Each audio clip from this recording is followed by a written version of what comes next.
Hey guys, good morning. कैसे हैं आप सब? मैं बिल्कुल ठीक हूँ। उम्मीद करती हूँ आप भी मज़े में होंगे और पढ़ाई कर रहे होंगे। ठीक है, तो लास्ट क्लास में हमने पढ़ा था वाइटल साइंस का बॉडी टेम्परेचर और हम यहाँ तक पहुँच गए थे how body regulate their temperature, मतलब रेगुलेशन ऑफ बॉडी टेम्परेचर। इसको हम थर्मो रेगुलेशन भी बोलते हैं। ठीक है, आइए तो आज हम इससे आगे का पढ़ेंगे और आज हम पढ़ेंगे ऑल्ट्रेशंस इन बॉडी टेम्परेचर।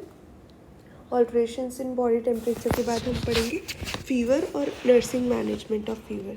ठीक है, तो आज की क्लास से स्टार्ट करते हैं, फिर आज हमारा बॉडी टेम्परेचर टॉपिक ख़त्म हो जाएगा। फिर नेक्स्ट क्लास से हम नेक्स्ट टॉपिक स्टार्ट करेंगे जो कि है पल्स। ठीक है, तो आज की क्लास बच्चों स्टार्ट करते हैं। स्टार्ट करने से पहले आपको बता दें कि हमारे चैनल नर्सिंग ज्ञान पे सारी क्लासेस स्टार्ट हो चुकी हैं और रेगुलर बेसिस पे यहाँ पे क्लासेस अपलोड हो जाती हैं, आपकी लेक्चर्स अपलोड हो जाते हैं। तो आप हमारे चैनल को सब्सक्राइब कीजिए और अपने दोस्तों को भी बोलिए कि चैनल को सब्सक्राइब करें और उनके साथ शेयर कीजिए। ठीक है, तो चलिए आज की क्लास स्टार्ट करते हैं। तो सबसे पहले आते हैं alterations in body temperature. Alterations in body temperature जानने से पहले हमें जानना है कि बॉडी टेम्परेचर जो है वो उसका नॉर्मल रेंज क्या होता है। तो नॉर्मल रेंज मतलब नॉर्मल बॉडी टेम्परेचर होता है 37 डिग्री सेल्सियस। तो 37 डिग्री सेल्सियस होता है आपका नॉर्मल बॉडी टेम्परेचर। और फ़ारेनहाइट में करेंगे तो आपको लास्ट क्लास में सिखाया गया था कि किस तरह से सेल्सियस को फ़ारेनहाइट में कन्वर्ट करते हैं। तो 98.6 डिग्री फ़ारेनहाइट। फिर रेंज होता है, कभी भी टेम्परेचर एक पर्टिकुलर नहीं होता, एक रेंज के अंदर फॉलो करता है जो नॉर्मल टेम्परेचर भी होता है। तो 36 degree Celsius to 36 to 38 degree Celsius. ठीक है, may be abnormal due to fever. अगर टेम्परेचर हाई होगा तो उसको हाइपरथर्मिया या फीवर बोलेंगे और जो लो होगा तो उसको हाइपोथर्मिया बोलेंगे।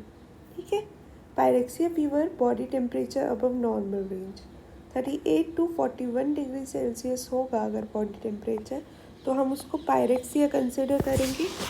और हाइपर पायरेक्सिया मतलब एलिवेटेड बॉडी टेम्परेचर, लेकिन जो हाइपर पायरेक्सिया मतलब एक सर्टेन बॉडी टेम्परेचर से भी ज़्यादा, तो मतलब 41 से 42 डिग्री सेल्सियस तक। और हाइपोथर्मिया जो कि बहुत, ये जो हाइपर पायरेक्सिया है 41 से 42, ये कैन कॉज डेथ, इतनी क्रिटिकल कंडीशन होती है। और जो हाइपोथर्मिया है मतलब बॉडी टेम्परेचर नॉर्मल से कम, तो 36 हमारा नॉर्मल है, 36 टू 38 रेंज में फॉल करता है, लेकिन जो उससे कम 34 टू 35 अगर डिग्री सेल्सियस है तो हाइपोथर्मिया हो जाएगा। तो ये भी कैन कॉज डेथ, ये भी फेटल होता है। फेटल मतलब जानलेवा, कैन कॉज डेथ। तो अगर टेम्परेचर 34 डिग्री सेल्सियस से भी नीचे जाए, मतलब less than 34 degree Celsius is death. ठीक है, जब कोई इंसान डेड हो जाता है तो उसका बॉडी टेम्परेचर बहुत जल्दी फॉल करता है। तो जो फॉल करता है मतलब अगर बॉडी टेम्परेचर 34 से भी कम है तो मतलब वो पर्सन इज़ डेड। ठीक है, इतना आई होप आपको समझ आ गया होगा। आप हमारे टेलीग्राम चैनल से भी जुड़ सकते हैं, वहाँ पे आपके डाउट्स क्लियर कर दिए जाएंगे और आप नीचे कमेंट भी छोड़ सकते हैं। ठीक है, चलिए अब नेक्स्ट करते हैं साइट्स टू मेजर टेम्परेचर। जैसे कि हमने लास्ट क्लास में भी पढ़ा था कौन कौन सी साइट्स होती है मेन, ओरल, रेक्टल, ऑक्सिलरी और टिम्पैनिक। ओरल होती है जो आप फ्रेनुलम के नीचे आप थर्मोमीटर को रखते हैं, रेक्टम या एनस में रखते हैं, ऑक्सिलरी मतलब आर्मपिट्स में, और टिम्पैनिक ईयर कैनाल में। तो हम वन बाय वन इसकी बात करेंगे। सबसे पहले आ जाते हैं ओरल टेम्परेचर पे। जो ओरल टेम्परेचर है हम उसको, जैसे मैंने आपको बताया, टंग के नीचे रखते हैं। तो हर एक टेम्परेचर में बच्चों अलग अलग कुछ वेरिएशंस आते हैं। वेरिएशंस बोले तो कि ओरल टेम्परेचर हम हर साइड से टेम्परेचर लेते हैं तो उसमें अलग अलग मतलब टेम्परेचर में थोड़ा वेरिएशन आएगा रीडिंग्स में, तो आज हम वो सब देखेंगे इसमें।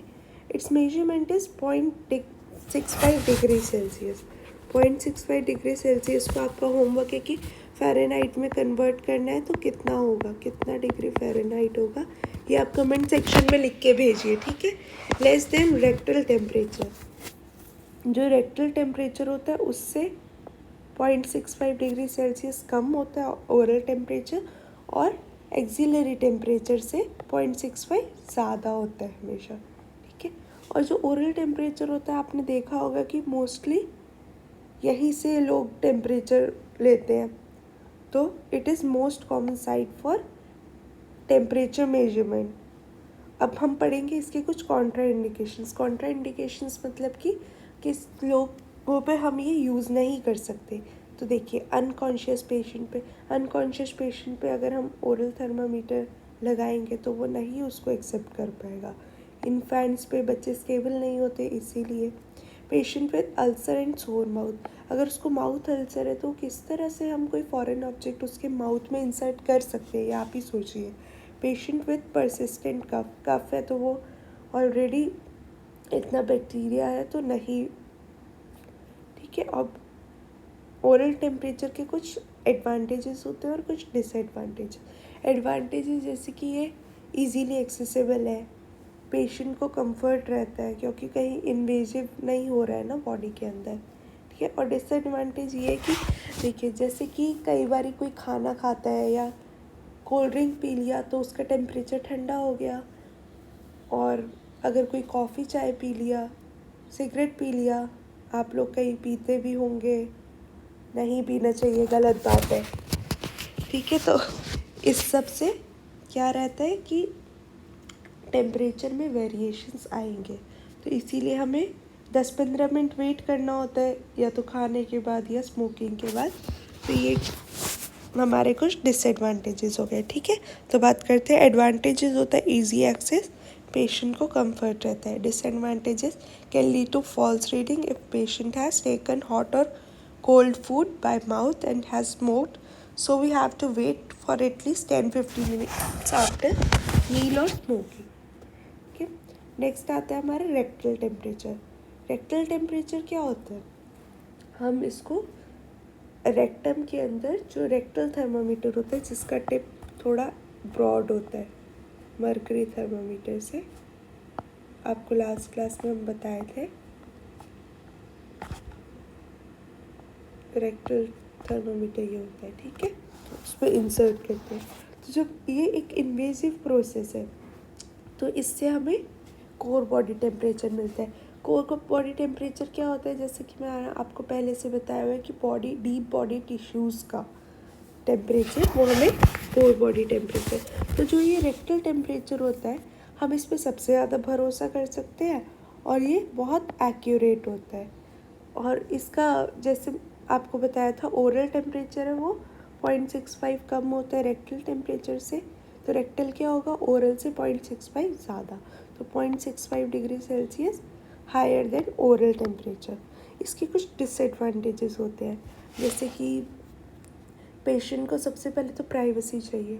अब आप पूरा सबके सामने तो उसको रेक्टल टेम्परेचर नहीं ले सकते ना, तो आपको पहले पूरा कर्टन्स प्रोवाइड करना होगा, प्राइवेसी देना होगा उसको, ठीक है। और अगर उसको कुछ डायरिया है या एनल फिशर है तो भी हम उसको नहीं यूज़ कर सकते, क्योंकि वो उसकी कंडीशन को और वर्सन करेगा। इंजर द रेक्टम, अगर रेक्टम में कोई इंजरी है या फिर थर्मोमीटर भी रेक्टम को इंजर कर सकता है, ठीक है। तो नेक्स्ट हम बात करते हैं एक्सिलरी टेम्परेचर की। एक्सिलरी टेम्परेचर सेफ होता है और नॉन इन्वेजिव होता है, और हम इसको बच्चे और इन्फेंट्स मतलब जो बहुत छोटे होते हैं, न्यू बेबी, तो हम उसको इसके लिए रिकमेंड किया जाता है। लेकिन इसके कुछ डिसएडवांटेजेस होते हैं। एक तो कि ये इतना एक्यूरेट नहीं होता है जितने कि बाकी होते हैं ओरल और रेक्टल जैसे, तो ये इतना एक्यूरेट नहीं होता है क्योंकि it is not close to major vessels.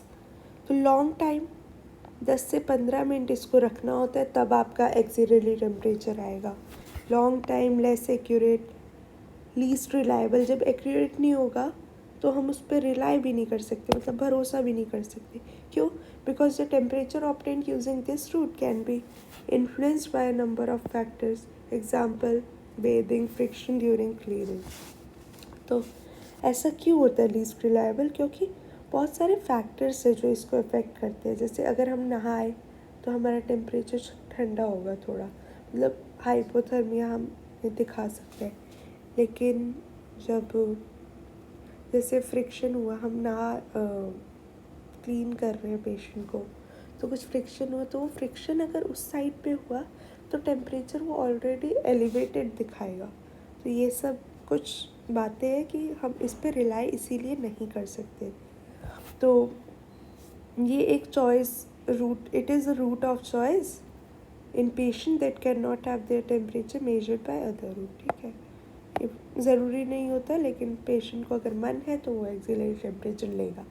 Next आता है हमारा टिम्पैनिक टेम्परेचर। टिम्पैनिक टेम्परेचर एक तो देखो इंफ्रारेड रेडिएशन से लिया जाता है, तो मतलब बहुत फास्ट भी होगा। It is very fast method, 1 to 2 seconds, क्योंकि ये इंफ्रारेड रेडिएशन से लिया जाता है। इसके अंदर क्या होता है, पेशेंट के ईयर कैनाल में हम जो हमारा टिम्पैनिक थर्मामीटर होता है हम उसको इंसर्ट करते हैं। ये भी एक तरह से इन्वेजिव प्रोसेस है, तो ये डीप टिश्यूज़ मतलब core body temperature reflect core body temperature बताएगा। Permits rapid temperature reading in paediatric और अनकॉन्शियस पेशेंट। अब पीडियाट्रिक और अनकॉन्शियस पेशेंट में क्या होता है बच्चों, इतना पेशेंस नहीं होता उन लोगों में कि वो बहुत वेट कर सके या रीडिंग आने का वेट कर सके, तो ये बहुत ईजी रहता है उनके लिए। ठीक है, अब इसके कुछ डिसएडवांटेजेस है, जैसे कि कई लोगों को ये अनकंफर्टेबल हो सकता है, जैसे कि मेम्ब्रेन में इंजरी कॉज कर सकता है, जो हमारी टिम्पैनिक मेम्ब्रेन होती है। कौन सी मेम्ब्रेन में? टिम्पैनिक मेम्ब्रेन में। टिम्पैनिक मेम्ब्रेन में presence of cerumen can affect the reading. Cerumen क्या होता है बच्चों? ईयर वैक्स जो हमारे ईयर में वैक्स लगी होती है उसको हम सेरुमेन बोलते हैं। ठीक है, तो ये हमारे 4 टेम्परेचर साइड्स हुए।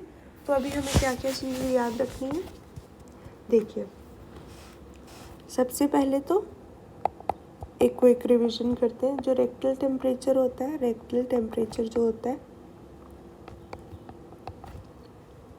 वो 0.5 डिग्री फ़ारेनहाइट या 0.3 degree Celsius to 0.6 degree Celsius हमेशा ज़्यादा रहेगा। किससे? ओरल टेम्परेचर से, मोर देन ओरल टेम्परेचर। ठीक है, उसके बाद हमारा जो आता है टिम्पैनिक टेम्परेचर। जो टिम्पैनिक टेम्परेचर है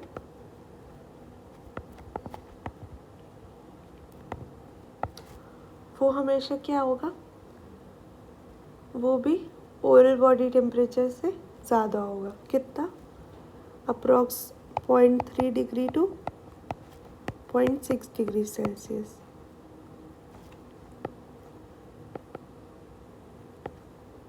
हायर देन ओरल टेम्परेचर।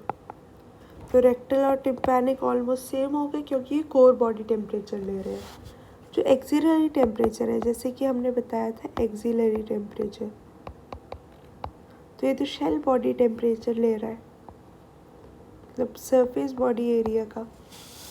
तो लेकिन तो इसकी रीडिंग्स ऑब्वियसली कम रहेगी। किससे?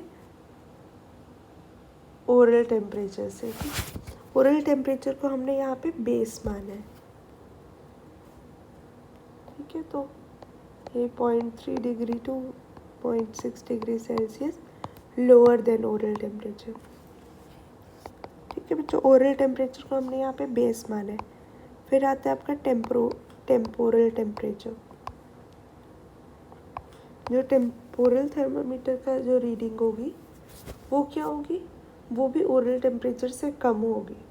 टेम्पोरल थर्मामीटर मतलब आपकी जो टिम्पैनिक मेम्ब्रेन नहीं, टेम्पोरल मतलब टेम्पोरल जो लोब होते हैं ये आपके फॉरहेड के पास में, तो वहाँ पे भी रीडिंग्स, क्योंकि ये भी एक सरफेस बॉडी टेम्परेचर है, तो इसकी रीडिंग्स भी ओरल से कम होगी। ठीक है, ओरल को हमने बेस माना है, जो रेक्टल और टिम्पैनिक है ये डीप टिश्यूज से होते हैं, तो कोर बॉडी टेम्परेचर बताते हैं, इसीलिए इसका टेम्परेचर रीडिंग ज़्यादा आएगी, और जो एक्सिलरी और टेम्पोरल है वो कम आएगी। ठीक है, आई होप आपको ये टॉपिक समझ आया होगा। ठीक है, तो अब हम बात करते हैं। हमने ऑल्ट्रेशंस तो पढ़ लिया, ऑल्ट्रेशंस की नॉर्मल रेंज क्या होती है क्या नहीं, और कौन से टेम्परेचर किस साइड से लेते हैं तो क्या रेंज बनती है। लेकिन अब हम बात करते हैं अगर ये रेंज से ज़्यादा हुआ तो एक कंडीशन आती है जिसको हम बोलते हैं फीवर, जो आप सबको कभी ना कभी तो हुआ होगा। कोई ऐसा बच्चा है जिसको फीवर आज तक नहीं हुआ है तो वो कमेंट सेक्शन में बता दीजिएगा। वैसे हर किसी को कभी ना कभी फीवर होता ही है। तो फीवर क्या है? An elevation of body temperature that exceeds normally daily variation and occurs in conjugation with an increase in hypothalamic set of mind। मतलब कि जैसे मैंने आपको पहले बताया था कि हाइपोथैलेमस में एक थर्मोरेगुलेशन सेंटर होता है। अब उसके अंदर एक पॉइंट सेट है कि हाँ हमारा इतने से इतना टेम्परेचर आया, 37 से 39 डिग्री टेम्परेचर आया, तो ये नॉर्मल है, तो बॉडी इस पर कोई रिएक्ट नहीं करेगी। लेकिन अगर टेम्परेचर उससे ज़्यादा बढ़ गया तो वो उसको क्या होगा? फीवर हो जाएगा। ठीक है, fever is higher than normal body temperature, it is body's one of natural response to infection. आप सभी को जैसे पता होगा कि जो फीवर है वो इन्फेक्शन के लिए नेचुरल रिस्पॉन्स है बॉडी का। जब कोई इन्फेक्शन है तो फीवर कोई डिजीज़ नहीं है बच्चों, पहले आप ये जान लो, फीवर कोई डिजीज़ नहीं है अपने आप में, ये एक डिजीज़ का सिम्टम है फीवर। ये एक नेचुरल रिस्पॉन्स है। अगर हमें कोई फॉरेन इंसेक्ट नहीं बोल सकते, कोई बैक्टीरिया है उसने हमें अटैक किया है, तो हमारा बॉडी इम्यून रिस्पॉन्स करेगा, तो वो उस तरह से टेम्परेचर को थोड़ा बढ़ा देगा, जिससे क्या होगा कि वो जो बैक्टीरिया है वो उस टेम्परेचर में सर्वाइव ना कर सके और वो वहीं पे मर जाए। A low-grade fever isn't usually cause for concern, but temperature 102 degree Fahrenheit and above should be treated। ठीक है, इससे कम होगा तो इतना लो ग्रेड फीवर, इतना ज़्यादा उसके लिए घबराने की ज़रूरत नहीं है, वो हमारी बॉडी खुद से हील कर देगी। ठीक है, फिर आता है पायरेक्सिया को ही फीवर भी बोलते हैं, लेकिन थोड़ा सा इसमें स्लाइट डिफरेंस होता है क्योंकि सिम्टम्स और कॉजेज़ में डिफरेंस होता है। ठीक है, when a body temperature rises above 99 degree Fahrenheit is called pyrexia. जब 37 से ज़्यादा होता है टेम्परेचर तो उसको हम पायरेक्सिया कंसीडर कर देते हैं बच्चों। उसके बाद तो पायरेक्सिया के क्या क्या कॉजेस है? इन्फेक्शन, नर्वस सिस्टम डिसीज़, कुछ न्यूरल डिसऑर्डर हो गया तो, यानी मेलिग्नेंसी मतलब कैंसरस कुछ भी हो गया बॉडी में तो cancerous, blood disease such as leukaemia, embolism and thrombosis. आप मेरे को ये तीनों पढ़ लीजिएगा, ल्यूकेमिया क्या होता है, एम्बोलिज्म क्या होता है और थ्रोम्बोसिस क्या होता है। ब्लड डिसीज़ होते हैं ये सब। ठीक है, और फीवर क्या होता है? Fever is sine of several, मैंने आपको जैसे बताया था, साइन एंड सिम्टम होता है फीवर। फीवर कोई डिसीज़ नहीं है, sign of several health conditions which में और मे नॉट नीड मेडिकल। जैसे आपको बताया कि कभी हम ट्रीट कर सकते हैं, कभी नहीं कर सकते। The most common cause of fever are infections, ये सब आपको पढ़ा चुके हैं, such as cold and stomach bugs को हम गैस्ट्रोएंटराइटिस भी बोल सकते हैं। तो इसमें और क्या क्या कॉज हो सकते हैं फीवर के? कोई इन्फेक्शन है हमारे ईयर में, लंग में, स्किन में, थ्रोट में, किडनी में, ब्लैडर में। अगर हमने कोई कोकेन या कैफ़ीन हमने ब्लड में इंसर्ट कर दिया तो भी हमें फ़ीवर आ सकता है, क्योंकि वो बाहर से पता नहीं कितना बहुत डर्टी चीज़ है, वो मतलब स्टेराइल नहीं है, तो नॉन स्टेराइल चीज़ अगर हम कोई करेंगे तो फीवर कॉज करेगा। इन्फेक्शियस डिसीज़ एंड इन्फ्लेमेशन, जो इन्फेक्शियस डिसीज़ या कोई इन्फ्लेमेशन है वो भी फीवर कॉज करता है। जैसे आपने देखा होगा मम्स हो जाता है तो उससे भी फीवर होता है, जबकि मम्स सिर्फ वायरल डिसीज़ है। सीवियर हेमरेज, हेमरेज मतलब सीवियर ब्लड लॉस, तो बॉडी में ब्लड लॉस होगा तो भी बॉडी में वीकनेस होगी और फीवर जैसा फील होगा। ठीक है, तो अब फीवर के साइन एंड सिम्टम्स क्या होते हैं बच्चों? साइन एंड सिम्टम्स मतलब क्या क्या पेशेंट को फील होगा और हम उसको पहचान सकते हैं कि हाँ इसको बॉडी टेम्परेचर ज़्यादा है और ये फीवर है।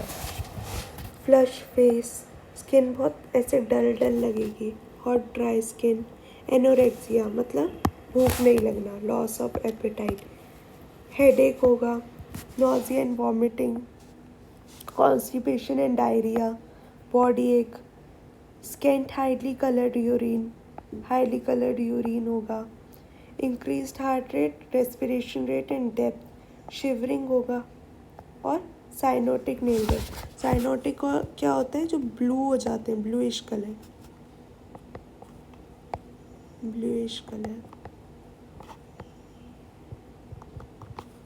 Cyanotic nail rate. Warning science मतलब और क्या क्या हमें, मतलब अगर ये सब साइंस आ रहे हैं फीवर में तो हमें बहुत जल्दी इसको मतलब बहुत ज़्यादा एडमिट करना पड़ेगा पेशेंट को, बहुत एकदम मेडिकल इमरजेंसी हो जाएगी। जब टेम्परेचर जब 103 डिग्री फ़ारेनहाइट से ज़्यादा है, पेशेंट को सांस लेने में दिक्कत हो रही है, वो मेंटल क्लाउडिंग मतलब देखते हैं कि कुछ भी बोल देता है और बहुत फीवर में बड़बड़ाने लगता है एक तरीके से, तो ये वही कंडीशन है।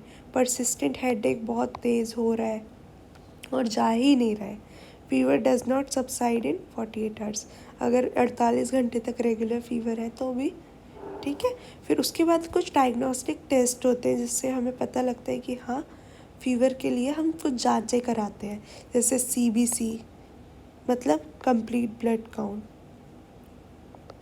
जिसमें हम ल्यूकोसाइट काउंट, ESR ये सब कराते हैं, कंप्लीट ब्लड काउंट,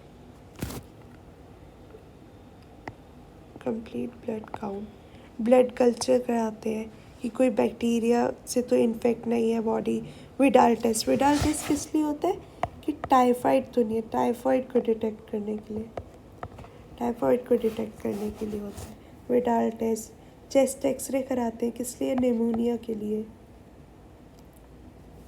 और यूरिन एनालिसिस कराते हैं और यूरिन कल्चर कि यूरिन में तो कोई बॉडी में बैक्टीरिया नहीं है, जो यूरिनरी ट्रैक्ट से भी क्योंकि फीवर हो जाता है ना, इसीलिए। चलिए अब बात करते हैं हम ग्रेड्स ऑफ फीवर। तो 3 ग्रेड होते हैं, low grade fever, high grade fever और hyperpyrexia. Low grade fever होता है जो टेम्परेचर 37 से 38.2 डिग्री सेल्सियस तक, मतलब इतना फीवर नहीं है, तो लो ग्रेड फीवर को तो ऐसे ही हम इग्नोर भी कर सकते हैं। लेकिन जो हाई ग्रेड फीवर है वो है 38.2 डिग्री सेल्सियस से 40.5 डिग्री सेल्सियस। ये आपको एग्जैक्ट वैल्यूज़ की रेंज ये ऐसे ही याद करनी पड़ेगी बच्चों, इसमें मैं कुछ नहीं कर सकती। ठीक है, और अब आता है हाइपर पैरेक्सिया, मतलब इससे भी बहुत ज़्यादा टेम्परेचर, तो मोर देन 40.5 डिग्री सेल्सियस को हम हाइपर पायरेक्सिया बोलेंगे। ठीक है बच्चों, अब आता है हमारा टाइप्स ऑफ फीवर। तो अभी तक हमने पढ़ा, क्या क्या पढ़ा? देखो बच्चों, क्या क्या साइट्स होती है और उसमें क्या वेरिएशंस आते हैं, कितने कितने का वेरिएशन आएगा।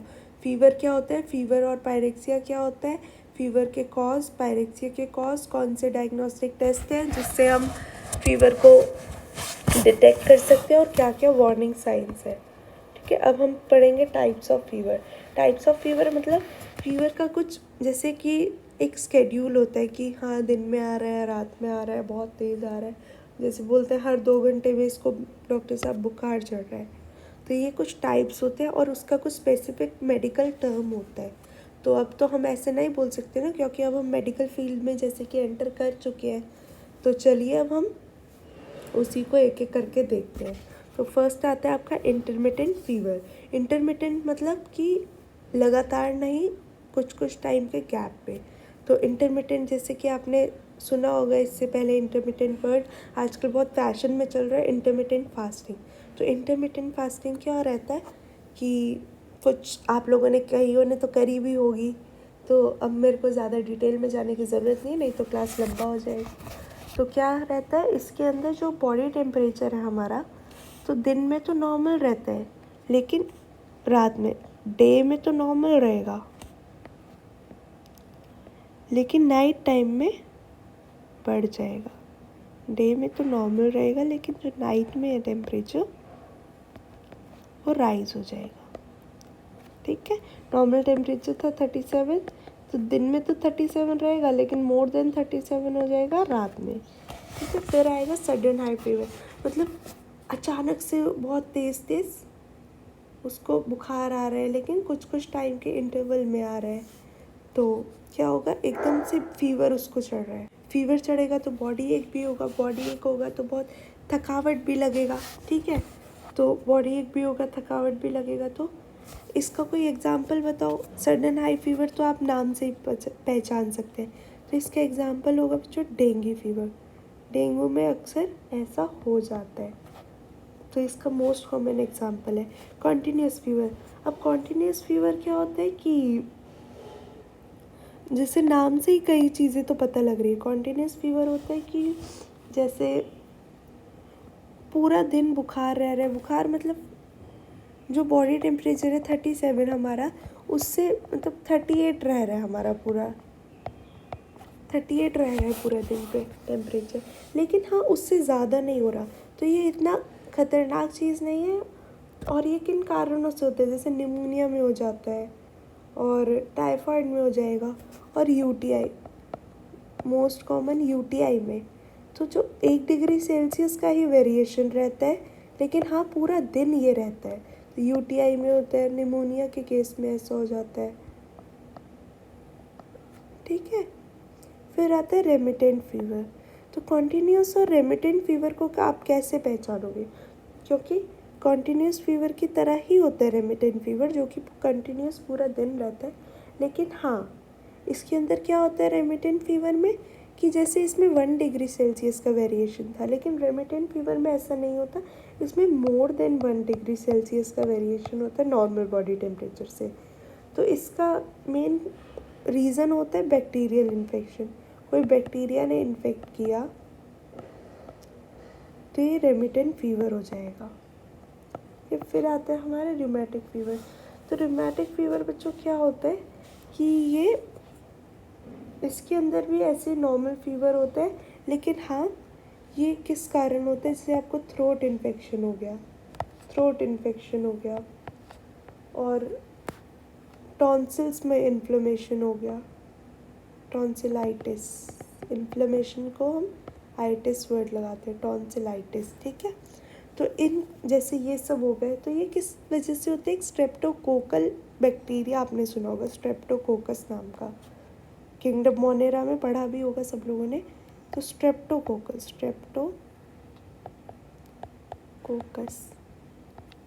तो ये रूमेटिक फीवर कॉज करते हैं। फिर आता है हमारा इन्वर्स फीवर। इन्वर्स मतलब देखो उल्टा। जैसे हमारा इंटरमिटेंट फीवर में क्या था, दिन के टाइम पे बॉडी टेम्परेचर नॉर्मल था, लेकिन नाइट के टाइम पे बॉडी टेम्परेचर बढ़ रहा था। लेकिन इसके अंदर क्या होता है, जो हाईएस्ट बॉडी टेम्परेचर है वो देखने को मिलता है मॉर्निंग में, और जो लोएस्ट टेम्परेचर होता है वो देखने को मिलता है इवनिंग में या नाइट में। ठीक है, इवनिंग में। तो ये इन्वर्स हो गया। इर्रेगुलर मतलब कि कुछ फीवर है जो कि इंटायरली इरेगुलर है। इरेगुलर मतलब कि कोई पैटर्न नहीं है, आ गया 1 दिन बाद आ गया, 2 दिन बाद हो गया, 3 घंटे में चल रहा है, 3 घंटे नहीं, कभी 1 घंटे में चल रहा है, दवा ले ली तो ठीक नहीं। तो ये बहुत इरेगुलर तरीके का है, जैसे कि हम लोग अपनी पढ़ाई को लेके है। मैं तो नहीं, आप लोग ज़रूर होंगे। तो इरेगुलर फीवर है। फिर आता है हमारा क्राइसिस। तो क्राइसिस बच्चों क्या होता है, क्राइसिस तो इसमें क्या होता है कि एक बॉडी टेम्परेचर है जैसे जो हमारा, एकदम से तो वेरी हाई हो जाएगा, मतलब एकदम से बहुत ज़्यादा तेज़ हो जाएगा, और कुछ देर में क्या होगा, एकदम से अचानक से एकदम से हाई हो गया, बहुत तेज़, और एकदम से नॉर्मल हो जाएगा कुछ घंटों में या कुछ दिनों में, तो एकदम से हाई हुआ और एकदम से नॉर्मल हो गया। तो ये तो बहुत दिक्कत वाली बात है, क्योंकि कॉज भी नहीं पता चल रहा। तो इसको हम बोलेंगे क्राइसिस। तो क्राइसिस दो तरह से हो सकता है, ट्रू क्राइसिस और फॉल्स क्राइसिस। तो क्राइसिस में जैसे कि आप जानते हैं हाई टेम्परेचर नॉर्मल में हो जाता है।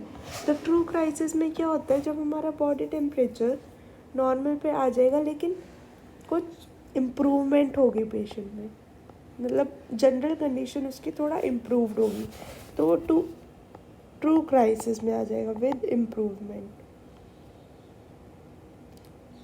लेकिन जो विदाउट इम्प्रूवमेंट है, मतलब कोई फिर भी उसकी जनरल बॉडी कंडीशन में कोई इम्प्रूवमेंट नहीं आई, फीवर तो ठीक हो गया लेकिन बाकी कोई इम्प्रूवमेंट नहीं, तो फॉल्स क्राइसिस होगा। ठीक है, ऐसे ही आता है हेक्टिक फीवर।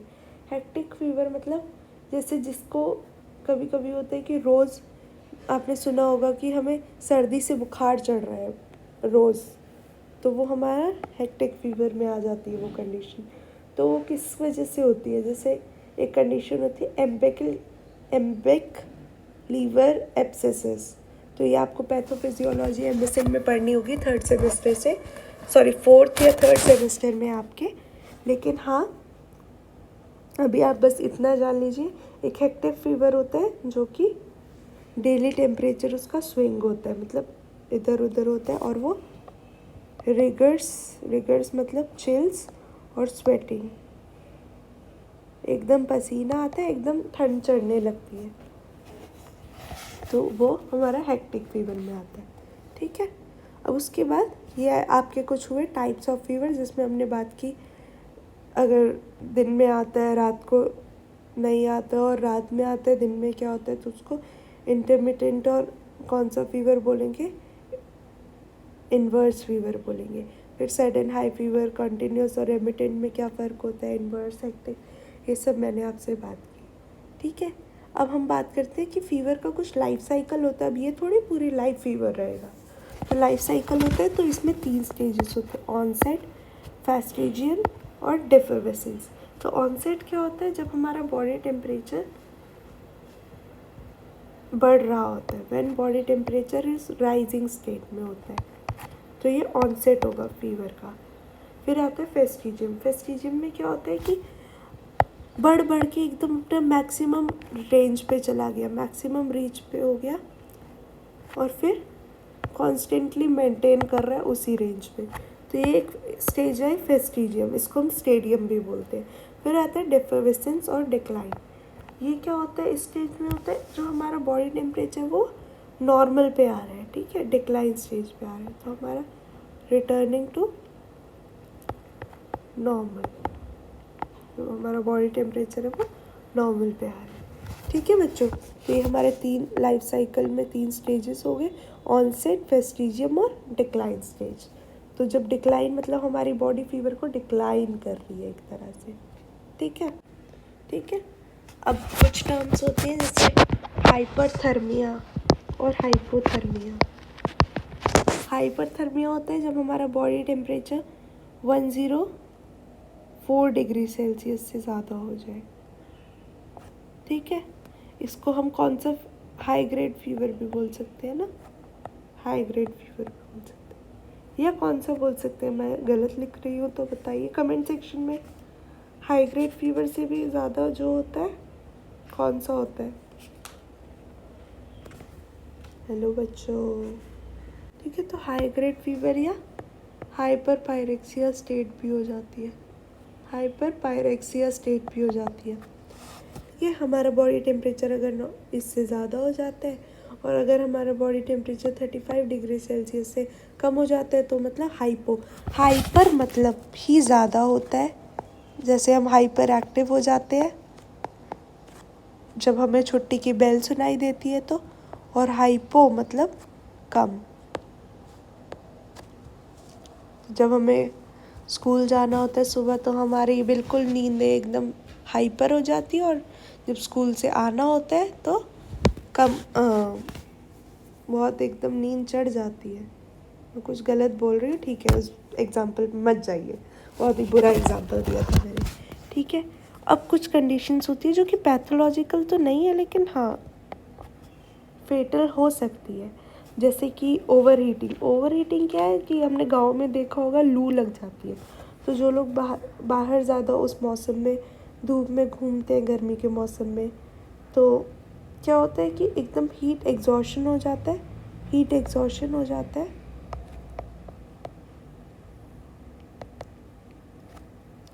तो उससे बॉडी टेम्परेचर इंक्रीज़ हो जाता है।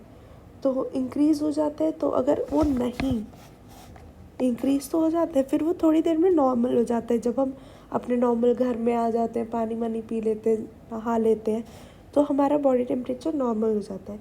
लेकिन हाँ, अगर ऐसा नहीं हुआ, हमने ये हीट एग्जॉशन को नहीं नॉर्मलाइज हुआ, तो एक चिंता की बात हो जाएगी।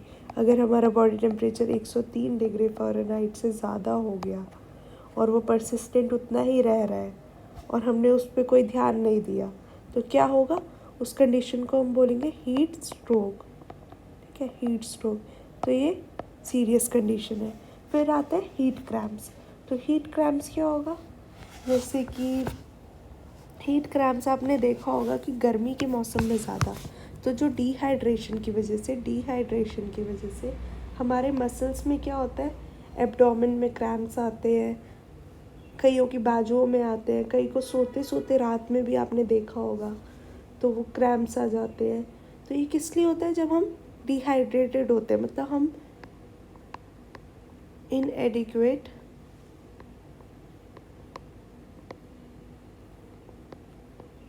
फ्लूइड ले रहे हैं और इलेक्ट्रोलाइट,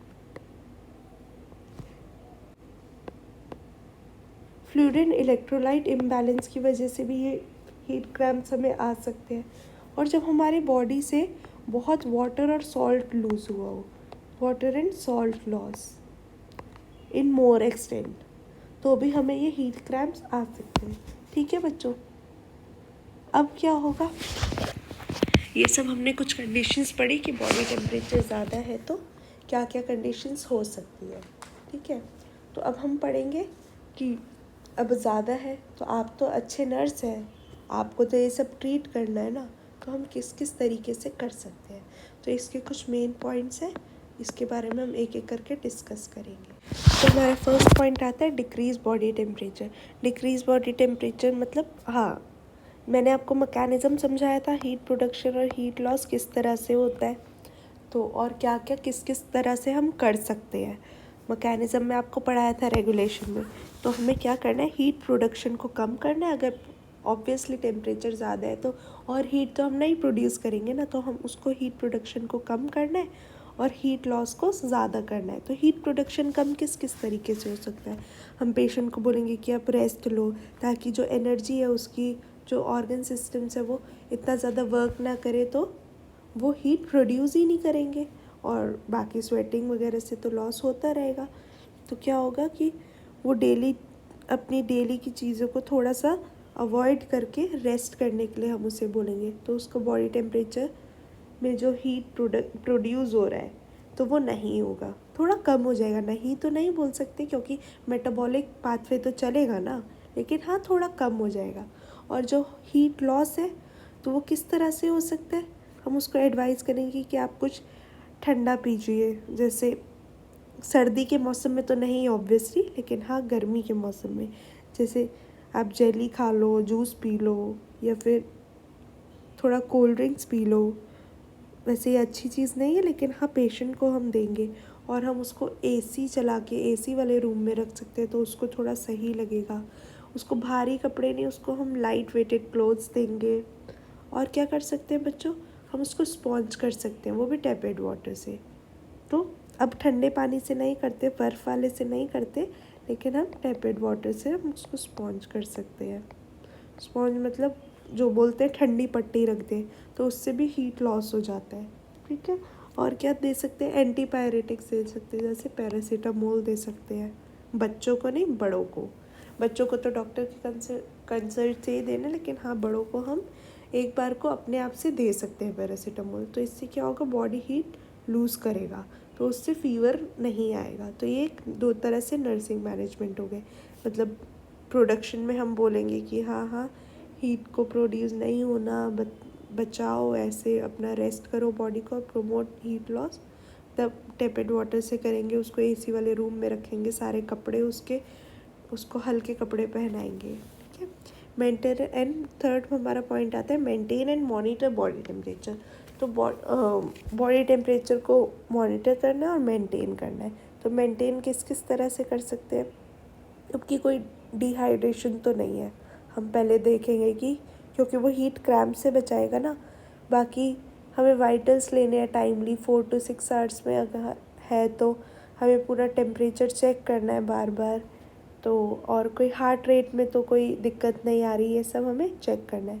फिर आता है हमारा प्रोमोट कंफर्ट, उसको एक कंफर्ट पोजीशन प्रोवाइड करनी है जिससे वो डिस्कम्फर्ट ना फील करे, अनकंफर्टेबल ना फील करे, सॉरी। और उसके जो कपड़े हैं वो बार बार मोस्टली चेंज करने हैं, उसको लाइट क्लोथ्स ही पहनाने हैं।